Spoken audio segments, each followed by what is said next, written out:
Hospital जाओ, करा रहा था दर्द से, फिर उसको हम लोगों ने हॉस्पिटल भेजा। तो ये कैसे कह सकते हैं? आप लोग स्वयं जाके पता कर लीजिए कि चोट लगी है कि नहीं लगी है। लगी है, महेंद्र की चोट पूरी पब्लिक में है। महेंद्र जो 8 दिन से भूख हड़ताल बैठा है, उस पर लाठियों का प्रहार किया गया। आपने देखा होगा महेंद्र मंडल जो हमारे बरकट्टा से। रात में पुलिस, सीएम तो पुलिस को धन्यवाद दे रहे हैं, झारखंड पुलिस को भी बहुत अच्छे से हैंडल किया तमाम चीजों को। तो शायद उन्हें अंतिम समय उन्होंने अपना जन्मदिन का उपहार दिया छात्रों को, उस बात का धन्यवाद होगा।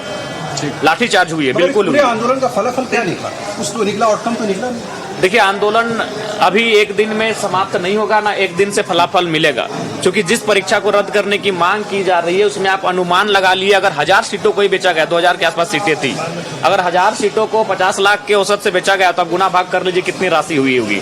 तो मेरे हिसाब से, और वो राशि केवल अभय तिवारी के बस की बात नहीं है, जेएसएससी के अधिकारियों की बस की बात नहीं है, वह राशि बिना विधायिका के अंग के पचा ही नहीं सकते। उसमें विधायिका का अंग सम्मिलित है, इसीलिए सीबीआई जांच नहीं करवा रहा। अगर सीबीआई जांच हो जाएगी तो विधायिका के कौन कौन अंग मौजूद हैं या फिर मुख्यमंत्री के कौन कौन करीबी उसमें संलिप्त हैं, वो सारी चीजें दूध की दूध और पानी की पानी हो जाएंगी।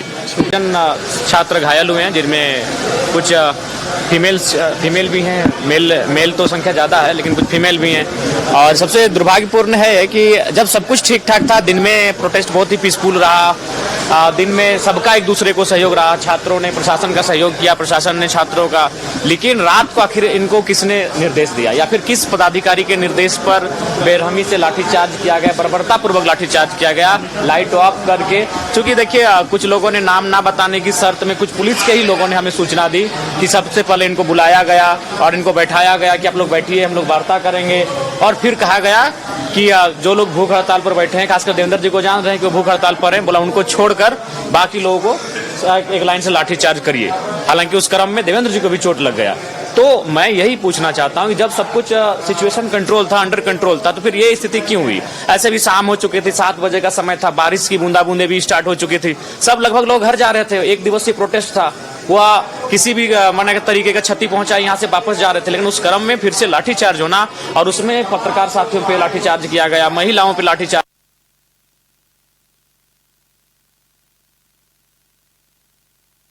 बिल्कुल रात में लाइट बंद करके मारा गया है। बिल्कुल, दिन में उन्होंने एक अच्छा मैसेज दिया पूरे देश को, लेकिन रात को फिर उन्होंने अपना वही रूप दिखाया जो अक्सर दिखाते हैं। अक्सर वह निर्दोष छात्रों पर लाठी भांजते हैं। ये कहीं ना कहीं शर्मसार करने वाली बात है। अच्छा, मंत्री बोल रहे हैं कि बीजेपी छत्तीसगढ़ और बंगाल से जो है भाजपा के कार्यकर्ता बुलाया गया। 2-4 लोग आए होंगे, मैं ये नहीं कह रहा हूँ। और उसके बाद देखिए, आपने स्पष्ट देखा, मैं ये भी कह रहा हूँ कि उसमें 0.1% उपद्रवी घुसे होंगे। तो छात्रों ने खुद उनको पकड़ के बाहर किया, छात्रों ने खुद उन्हें डांट फटकार किया। कोई गुलेल लेकर गया, छात्रों ने डांटा, क्या इसको रखिए, कोई पत्थर उठा तो बोला इसको रखिए पत्थर को नीचे, कोई चप्पल फेंक रहा तो उसको भी छात्रों ने कहा कि सब गलत बात है, हमारा प्रोटेस्ट ऐसा नहीं है। तो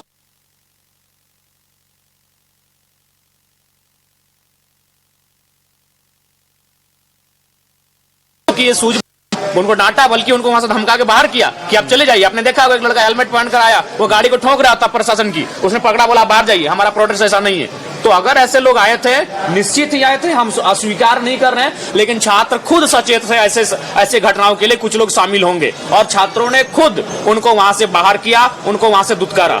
उसके बाद अगर कुछ लोग ऐसे आए थे जिनको आप असामाजिक तत्व कह रहे हैं, तो वो दिन में, दोपहर में 12 बजे से 4 बजे तक थे, उसके बाद वो निकल गए। शाम को बारिश की बूंदाबूंदी के भी जितने लोग बचे, वो शुद्ध रूप से केवल